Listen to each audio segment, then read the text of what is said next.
Então, estou gravando a aula a partir de agora. E aí, turma, ontem eu comecei a compartilhar uma tela com vocês. Lembram-se disso?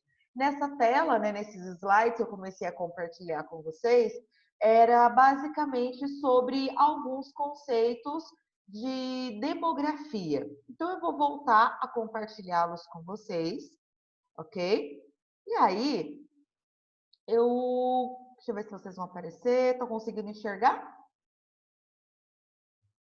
Ótimo, né? Acho que vocês já estão conseguindo ver. E aí, eu vou só dar uma pincelada do que nós vimos ontem, que a gente viu ontem 4 slides da nossa matéria, e eu vou agora revisar aquilo que eu passei ontem e vou aprofundar outras coisas. Tudo bem? Então, vamos lá. Eu comentei com vocês sobre o que é demografia. Então, para quem não se lembra, demografia é uma área de estudo que se ocupa da população humana, entender como que a população humana se comporta no seu crescimento, na sua modificação de um lugar para o outro e assim por diante. E para estudar a população humana, a demografia vai utilizar alguns dados quantitativos, tá? Então, vai pegar alguns números para estudar a população. E aí, que números são esses? Quais nomes eu dou a esses números? Então, o que a gente chama de conceitos demográficos, tá? Eu comentei para vocês ontem que esses dois termos aqui, ó, população total, população absoluta, são sinônimos, não é mesmo? São sinônimos do mesmo conceito. Então, quando eu estou falando de população total, eu também estou falando de população absoluta, certo? E aí, o que significa, né? População total ou população absoluta? Significa que eu estou contando o número de habitantes de uma determinada área, tá? Essa área pode ser um bairro, pode ser uma cidade, um país, um continente ou até do mundo inteiro, né? Então, o que eu faço? Delimito a área que eu quero estudar e conto quantas pessoas moram ali dentro.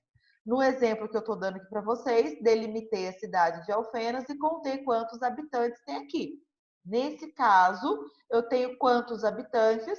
79.996 pessoas habitando a cidade de Alfenas. Então, quando eu falo qual é a população total, eu quero saber o número de habitantes dessa área de estudo. Qual área que eu estou falando? Alfenas. Outro número que a gente vai utilizar na demografia é a densidade demográfica ou população relativa, que vão ser conceitos que basicamente têm a mesma característica, né? O mesmo é um sinônimo um e o outro. Então, densidade demográfica é a mesma coisa que população relativa, ok? E o que significa densidade demográfica ou população relativa? É a média do número de habitantes que eu vou encontrar a cada quilômetro quadrado da área que eu estou estudando, certo? Então, qual que é a área que eu estou estudando nesse exemplo que eu dou para vocês? Alfenas. Então, eu quero ver, em média, quantos habitantes... Alguém está com alguma dúvida aí? Tem alguém com o microfone ligado. Se não for dúvida, diz Não, para mim. é o Rodrigo que tá rindo do WhatsApp lá. Então, Rodrigo, por favor, eu peço para desligar, tá?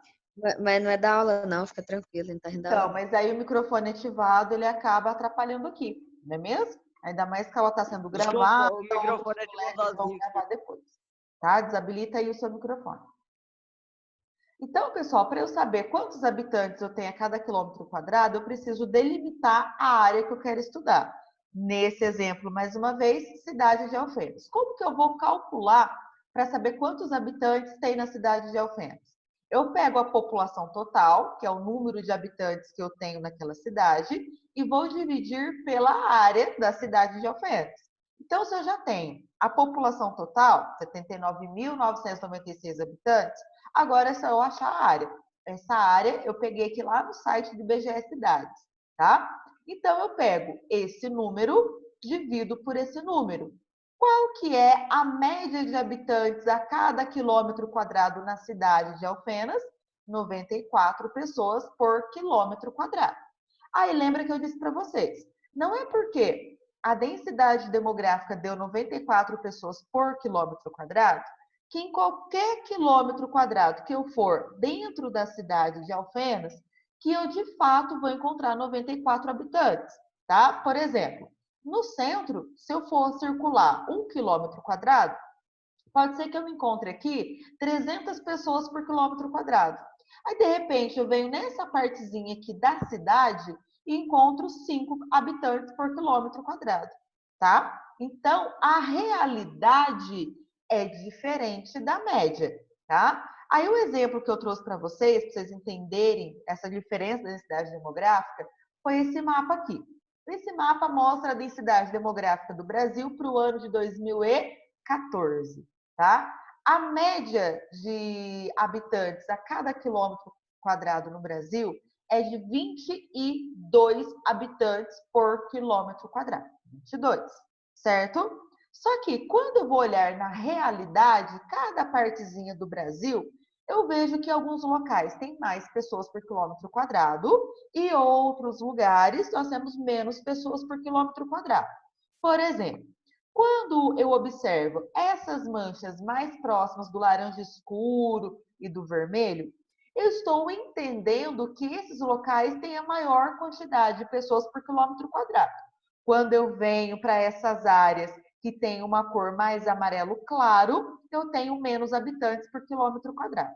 Então, olha só, no litoral e próximo às capitais, eu tenho muitos habitantes, chegam aí a mais de 11 mil pessoas por quilômetro quadrado. Só que, quando eu vou para a região amazônica, não está um amarelo bem clarinho? Então, mostra para mim que essa região tem pouquíssimos habitantes por quilômetro quadrado. Vai aí mais ou menos 1 habitante por quilômetro quadrado. Tudo bem? Certo? Mas, na média, quantos habitantes o Brasil tem a cada quilômetro quadrado? 22. Mas olha só na realidade, alguns locais têm mais de 13 mil e outros locais têm 1 habitante por quilômetro quadrado. Ok? Então, a gente precisa tomar cuidado com isso. Certo? Não é porque eu falo que a densidade demográfica de Alfenas é de 94 habitantes por quilômetro quadrado que realmente todas as áreas terão essa mesma quantidade de pessoas. A densidade demográfica é uma média, certo? Tudo bem? Beleza. Então, até aí foi o que nós vimos ontem. Hoje, nós vamos falar de outros conceitos que a demografia vai utilizar para entender e estudar a população humana.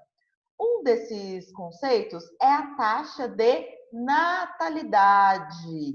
Natalidade, lembra que palavra? Natal.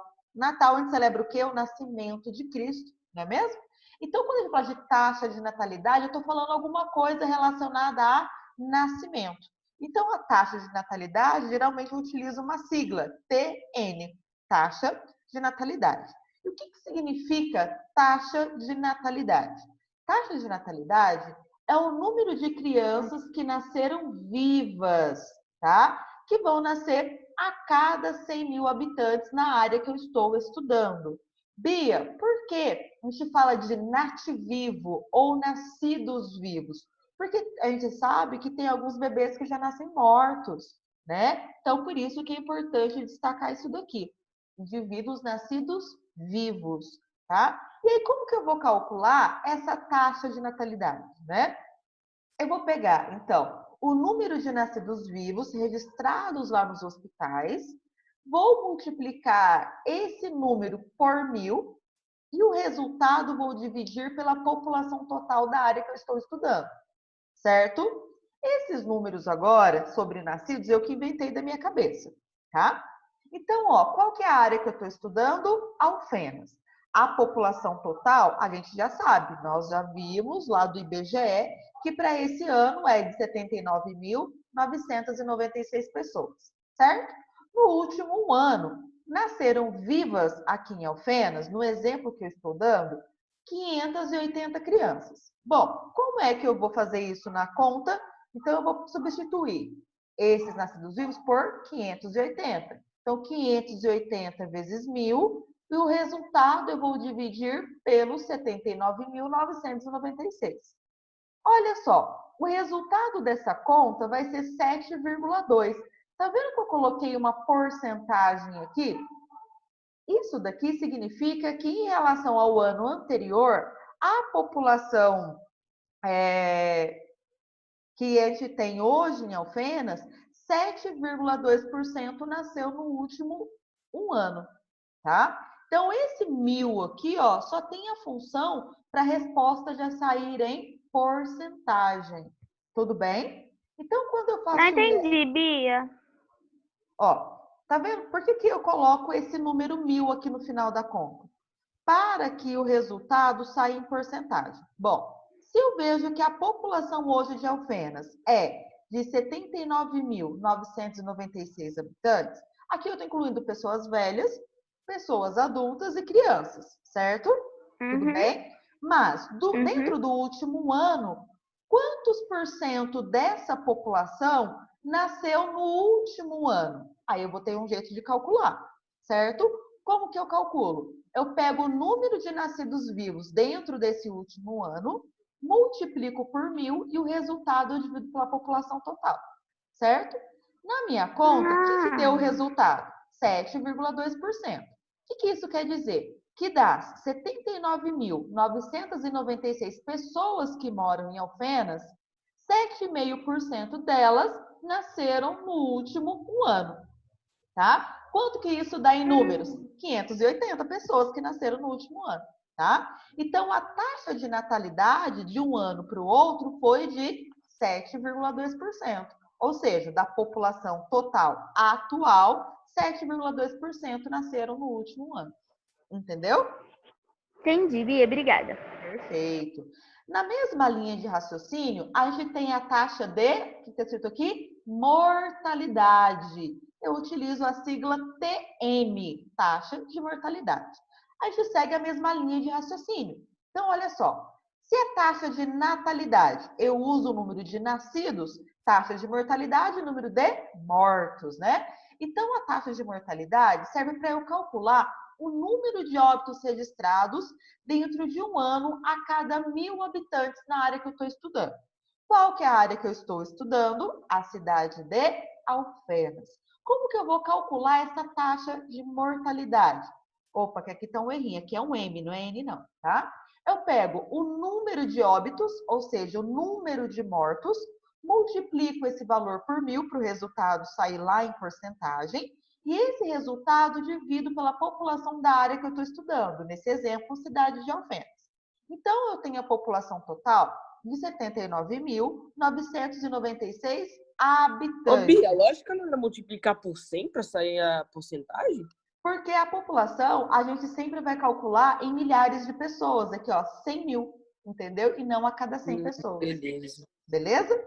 E aí, pessoal, a raciocínio é o mesmo. Pego o número de mortos, que dentro do último ano, eu registrei 420 mortes na cidade de Alfenas. Então, pego os 420 óbitos, multiplico por 1.000 e divido esse resultado pela população total da cidade. O que eu vou observar? Que a taxa de mortalidade de Alfenas é de 5,2. O que eu vou observar? Comparando o ano de 2018 com o ano de 2019, por exemplo, da população total de 2019, 5,2% a menos do que existia dentro da população total de 2018 que morreu. Ok? A mesma linha de raciocínio. E aí, se eu sei calcular taxas de natalidade e eu sei calcular taxas de mortalidade, eu posso pensar se a população está crescendo ou se a população está diminuindo naquela cidade. Olha aqui, como que eu calculo isso? É através de uma fórmula muito fácil, que eu dou o nome de crescimento natural ou, pelo seu sinônimo, crescimento vegetativo, tá? No exercício, você pode ouvir falar de crescimento natural e no outro você pode ouvir falar de crescimento vegetativo. Estamos tratando do mesmo conceito.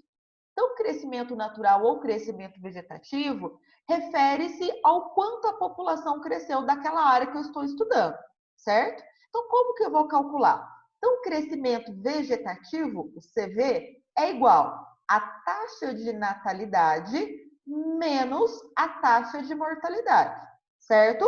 Qual é a área que eu estou estudando? Alfenas, não é mesmo?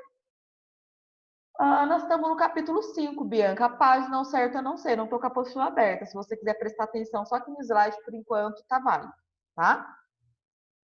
Pessoal, então, ó, a gente está estudando a cidade de Alfenas. Então, nós já calculamos nos exemplos anteriores qual que foi a taxa de natalidade e qual que foi a taxa de mortalidade. O que eu simplesmente faço? Pego a taxa de natalidade e vou substituir a taxa de mortalidade. Mas, para a gente fazer essa conta, a gente tem que tomar um cuidado. Por quê? Nessa conta aqui, ó, o resultado não pode ser positivo ou também pode ser negativo? Pode. E o que a gente tem que avaliar para analisar o crescimento vegetativo de uma área? Se a minha resposta der positiva, significa que a população cresceu. Se a minha resposta der negativa, significa que a minha população diminuiu, ok? Então, se a gente voltar lá para o nosso exemplo, o crescimento vegetativo é igual à taxa de natalidade menos a taxa de mortalidade, ok? Qual que é a taxa de natalidade que a gente viu? 7,2%. Qual que é a taxa de mortalidade? 5,2%. Então, substituindo na conta, 7,2 menos 5,2, o resultado dá 2%. E aí, esse resultado foi positivo ou negativo? Positivo. Se o resultado foi positivo, a população da cidade de Alfenas de um ano para o outro aumentou, certo? Gente, mas pensa se fosse o contrário. Imagina que a taxa de natalidade fosse 5,2 e a taxa de mortalidade fosse 7,2. Se fosse trocado, o resultado não seria menos 2? E aí, se o resultado é negativo, a população de Alfenas, nesse exemplo aí que eu inventei, seria uma população que estava diminuindo de um ano para o outro, tá? Então, o crescimento vegetativo ou crescimento natural, ele pode ser positivo ou pode ser negativo. Se o resultado for positivo, a população cresce. Se for negativo, a população diminui. Tem uma cidade aqui em Minas Gerais que se chama Cláudio. Se alguém que já ouviu falar, se já chegou a visitá-la. Essa cidade, por exemplo, é uma cidade que tem obtido um crescimento natural negativo nos últimos anos. Por quê? Ela fica muito próximo à cidade de Belo Horizonte. Então, os alunos, quando se formam no terceiro ano do ensino médio, acabam indo para a região metropolitana de Belo Horizonte ou para estudar ou para trabalhar. E lá elas ficam e não retornam para a cidade. E a cidade está sendo uma cidade cada vez mais de idosos. Poucas são as pessoas jovens que moram lá. O que acaba acontecendo? Pouca gente nasce, mas por outro lado, muita gente morre. E aí o resultado daquela conta do crescimento vegetativo acaba sendo negativa. E a população dessa cidade diminui. Tá? Isso tem vários exemplos no nosso país, tá? Então, são cidades que estão envelhecendo porque tem pouca gente nascendo ali. Pois não. Quando essas pessoas que formam saem para trabalhar em outro lugar, no caso não seria a mesma coisa que a fuga do cérebro? Só que acontece é que essa pessoa está saindo para trabalhar dentro do seu mesmo país. A fuga dos cérebros é quando essa pessoa está nesse país e vai embora para outro país. Entendeu? Tem algum nome para quando é dentro do país? Aí depende. Aí tem a migração pendular, por exemplo, você, o Denis, a Ana Júlia, quem mais for de outras cidades, realizam a migração pendular. O que é isso? A migração que você vai e volta todo dia, não é? Não lembra um pêndulo de um relógio que vai e volta todo dia, né? Tem a migração temporária, por exemplo. Aqui na nossa região sul de Minas, nós temos muitas lavouras de café. Agora estamos entrando no período da colheita do café. Então tem muita gente do norte de Minas, do Nordeste, que vem para cá trabalhar. Eles trabalham no período da lavoura, quando a colheita acaba, eles voltam lá para a cidade deles. Então, é o período que a gente chama de migração temporária. Né? E tem vários outros, certo? Ou, por exemplo, você pode citar, como o meu caso, uma migração que aconteceu definitiva. Eu vim para Alfenas no ano de 2010 estudar e estou aqui até hoje. Né? Então, essa minha migração ela acabou acontecendo de maneira definitiva. Tá? Duradoura, certo? Pessoal, Certo. e aí, nisso que a Gabi falou, é importante a gente pensar aqui o seguinte. Vamos pensar na cidade de Alfenas, a gente pode pensar em Paraguaçu, Machado, enfim, qualquer cidade aqui da nossa região. Será que eu posso pensar que a população só cresce pelo número de pessoas que nascem, pelo número de pessoas que morrem? Não. Hoje em dia, a gente tem a facilidade, através dos meios de transporte, muito grande de se mudar para qualquer canto do país. Se eu, por exemplo, quiser me mudar lá para o Acre, eu posso. Tenho muitos meios de transporte que me possibilitam isso, né? Então, hoje as pessoas se movimentam no nosso planeta com uma facilidade muito grande, né? E quando eu vou considerar o crescimento populacional de uma área, por exemplo, uma cidade como Alfenas, eu não posso só considerar a taxa de natalidade e a taxa de mortalidade. Eu tenho que considerar também os processos migratórios, né? Que as pessoas podem ir embora daquela cidade ou podem se mudar para aquela cidade. Eu sou um exemplo. Eu não nasci aqui em Alfenas, não vivi grande parte da minha vida aqui, mas me mudei para cá e estou aqui há 10 anos, né? Então, isso tem que considerar, tá? Então, se uma cidade ela recebeu muitos imigrantes, a tendência é que esses imigrantes contribuam para que essa população cresça, né? Então, se muita gente acaba indo embora dessas cidades, pode contribuir também para que a população daquela cidade diminua, tá? Então, por exemplo, lá na cidade de Cláudia, que eu citei o exemplo para vocês, a população da cidade diminui muito rapidamente por dois motivos. O primeiro, porque a taxa de natalidade é maior que a taxa de mortalidade, e o outro, porque muitas pessoas têm emigrado da cidade. Então, olha só, a gente tem dois fatores associados: o crescimento vegetativo negativo e os processos migratórios. No caso, a emigração está sendo muito grande ali. Tudo bem? Então, quando eu vou calcular o crescimento da população de uma cidade, eu preciso levar em consideração essas duas coisas, ok? Crescimento vegetativo e os processos migratórios, ou seja, ver se está entrando ou saindo gente da minha cidade, ou do estado, ou do país, e assim por diante. Beleza? Pessoal, outro dado importante que a demografia vai utilizar é isso daqui, ó, que tem sinônimos: expectativa de vida ou esperança de vida. É a mesma coisa. O que é expectativa de vida ou esperança de vida? É o número de anos que se espera que uma pessoa vá viver em média dentro daquele país.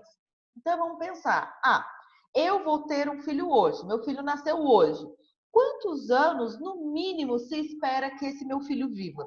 Isso que é expectativa de vida, ok? Quanto mais rico é o país, maior tende a ser a expectativa de vida das pessoas daquele país. Quanto mais pobre, pior vai ser essa esperança de vida, ou seja, menos anos as pessoas vão viver. Vamos olhar esse mapa, que é um mapa divulgado pelo Banco Mundial no ano de 2013, mostrando mais ou menos qual que era a média de anos que as pessoas viviam em cada parte do nosso planeta. Então vamos olhar. Olha o Brasil. Em média, o Brasil vive entre 74 e 76 anos. Não está tão ruim. Só que quando eu comparo alguns países aqui da África, olha só, a maioria dos países vão viver aqui abaixo dos 59 anos. Isso é muito grave. Pessoas vivem muito pouco. Talvez os pais de vocês já tenham aí mais de 50 anos, né? Que é o máximo que as pessoas em muitos países africanos conseguem viver. Por outro lado, eu vejo alguns outros países que têm esse verdão escuro aqui, ó, em que as pessoas vivem mais de 80 anos. Aí olha só que legal da gente observar o nível de desenvolvimento dos países nesse mapa aqui. A África como um todo é rica, considerada desenvolvida? Não, considerada pobre, subdesenvolvida, não é mesmo? E aí, quando eu vejo, por exemplo, o Brasil, a Índia, a própria China, são países em desenvolvimento, são países subdesenvolvidos, emergentes, industrializados. Então, a média de vida da população ali é mais ou menos, certo? Não é muito elevada, mas também não é tão baixa. Agora, quando eu olho Europa, Austrália, Nova Zelândia, Japão, Canadá, o que eu percebo? Que a expectativa de vida vai lá em cima, supera os 80 anos. E esses países são alguns dos países mais desenvolvidos que a gente tem no nosso planeta, certo? Então, quanto mais rico é o país, maior a expectativa de vida dos países, tá? Então, eu coloquei aqui para vocês observarem, né? Pois não. Essa expectativa de vida, eles medem como, tipo assim, se o país tem uma qualidade de vida boa, as pessoas vivem mais, ou eles pegam as pessoas que morrem com quantos anos e fazem a contagem? É nisso. Então, por exemplo, quero calcular a expectativa de vida de Alfenas, tá? O que eu faço? Delimito a cidade de Alfenas. Conto quantas pessoas morreram. Beleza. Aí eu vou lá no hospital, pego o registro de óbito de cada uma das pessoas. Essa pessoa morreu com quantos anos? Essa outra com quantos anos? Essa outra com quantos anos? Certo? E aí eu faço uma média. Na média, qual é a idade que as pessoas estão morrendo no Brasil? Certo? Ou então, no exemplo que eu falei agora, na cidade de Alfenas. Aí eu consigo chegar a essa média. E aí, o que eu consigo observar, Gabi? Que ao longo do tempo, um país pode aumentar a expectativa de vida ou pode diminuir. Por exemplo, alguns países podem estar envolvidos em muitas guerras civis, por exemplo, como é o caso da Síria, ou de outros países aqui do Oriente Médio. E aí, essas pessoas, elas percebem que num período a expectativa de vida diminuiu, porque muita gente tem morrido por conta de algum conflito que tem ali. Ou então, o país pode estar oferecendo melhoria na qualidade de vida da população, de segurança, saúde, infraestrutura e tudo mais, que as pessoas consigam viver mais tempo, tá? É o caso do Brasil. O Brasil, por exemplo, lá nos anos 1940, a expectativa de vida no Brasil era de 49 anos. Olha que absurdo. Eu tenho quase 30, seria como se eu estivesse caminhando para o fim da minha vida, né? E aí, à medida em que a gente vai vendo que o país vai melhorando, tendo água tratada, água encanada, esgoto coletado, tratado, acesso a médicos, a remédios, né? Entre uma porção de melhorias, a gente vê que a expectativa de vida do brasileiro tem aumentado. O que era de 49 anos, lá nos anos 1940, agora em 2020, a gente já tem aí 76 anos de média que o brasileiro vive, tá? Aí, Bia, atenção, isso é uma média. Todo mundo conhece alguém que já passou dos 76 anos e todo mundo conhece gente que morreu antes dos 76 anos. Mas isso é uma média, tá? Imagina, por exemplo, uma pessoa morreu com 110 anos. Uma pessoa morreu com 10 anos, na média elas morreram com a mesma idade. Só que com 10 e 110 tem um século de diferença, tá? Pois não. o meu pai teve uma vez que leu uma reportagem que eu achei bem interessante. É que as crianças de agora, a gente para trás, um pouquinho para frente, a expectativa de vida delas por causa do avanço da medicina é de chegar aos 120 anos de vida. É a Sofia que está falando? Sofia, é que não aparece aqui para mim o nome. Inclusive, existem alguns relatos, né, de alguns médicos muito otimistas que dizem que as pessoas que vão chegar próximo aos 200 anos já nasceram, já estão circulando entre nós, porque a medicina está muito avançada, né? Eu brinco, por exemplo, que o meu pai sempre fala o seguinte: nossa, o fulano, antigamente, quando era criança, era um homem saudável, era um homem forte, trabalhador, de repente morreu do nada. Não é que a pessoa morreu do nada, ela vinha doente e o que acabou acontecendo? Não fez um tratamento, não se descobriu essa doença, não tínhamos vacinas, remédios para tratar essa doença e aí essa pessoa morreu. Agora, hoje em dia, às vezes você está com uma dorzinha e aí de repente você vai ao médico, ele já descobre que aquela dorzinha que você estava ignorando é uma doença que você tem que tratar pelo senão vai te levar à morte. Então, hoje nós temos tratamentos médicos que nos permitem viver muito mais tempo. É o que a gente chama, meninos, de medicina preventiva e medicina curativa. O que é medicina preventiva? São aqueles exames de rotina. Eu vou fazer meus exames, vou me consultar com o médico para prevenir que eu tenha alguma doença, ok? Já a medicina curativa é aquela medicina em que eu vou procurar um acesso médico, né? Um serviço médico quando eu estou doente. Tá? Hoje, então, o acesso e a quantidade de conhecimento sobre a medicina e sobre a área farmacêutica, as áreas da saúde como um todo, nos permitem viver muito mais tempo com uma qualidade de vida muito grande, certo? Uhum. Obrigada. Então, aqui coloquei só alguns exemplos para a gente ver, né? Enquanto o Japão está quase chegando aqui nos 90 anos de idade, em outros países, como a República Democrática do Congo, a população não chega sequer aos 50 anos de idade. Dá para comparar os dois níveis de desenvolvimento aí. Japão, um dos países mais ricos, inclusive um dos centros de influência lá na Oceania e no Pacífico, né? Enquanto que a República Democrática do Congo, um dos países assolados por guerra civil recentemente lá na África. Tá? E aí um dado que a gente tem que falar, que contribui muito para que a taxa de expectativa de vida seja alta ou baixa, é a mortalidade infantil. O que é a mortalidade infantil? Consiste no número de crianças que vão morrer durante o seu primeiro ano de vida, tá?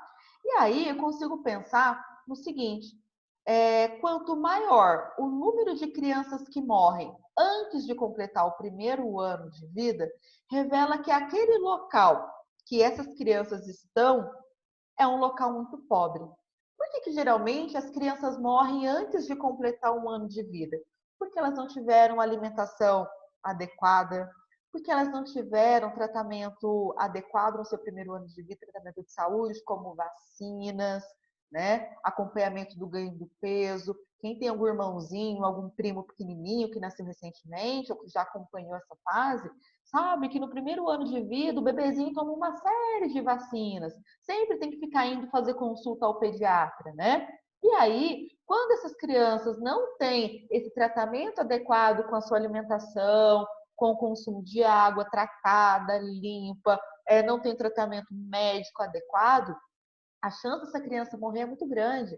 Por exemplo, na África, que é onde nós temos hoje a maior taxa de mortalidade infantil do mundo, muitas crianças vão na beira de um rio, na beira de um açude, pegam aquela água e consomem.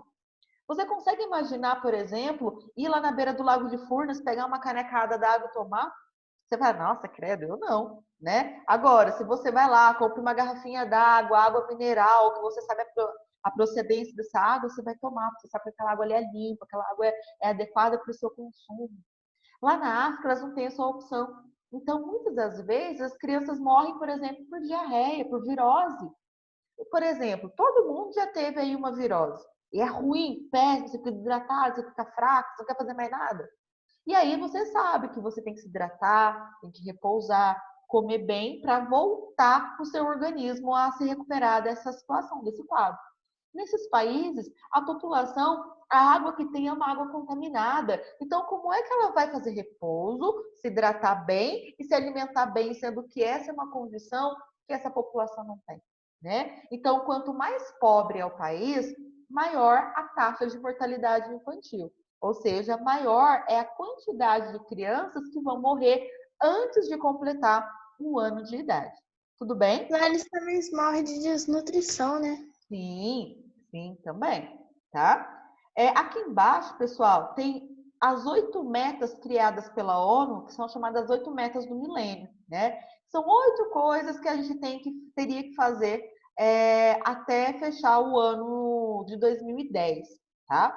E aí, aqui, por exemplo, ó, seria a redução da mortalidade infantil, cuidado com as gestantes no pré-natal, erradicar a fome, dar educação básica para todo mundo e assim por diante.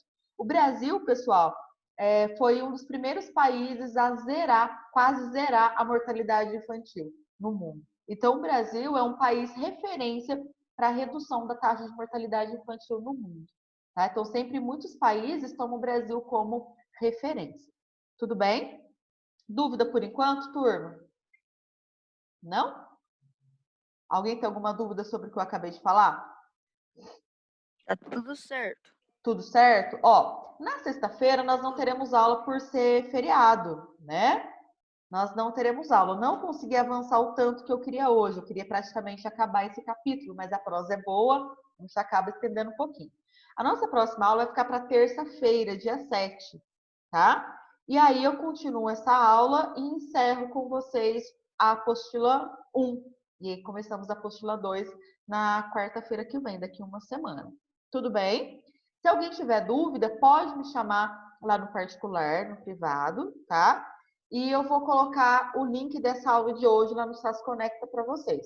Hoje, para quem não viu, com o link do acesso a essa aula, eu coloquei o link do YouTube da aula de ontem, tá? Então, se alguém quiser rever para correção de exercício ou retomar aquilo que eu falei ontem, acessa aquele link que eu coloquei a aula de hoje, o acesso da aula de hoje, que está o link do YouTube lá, tá bom?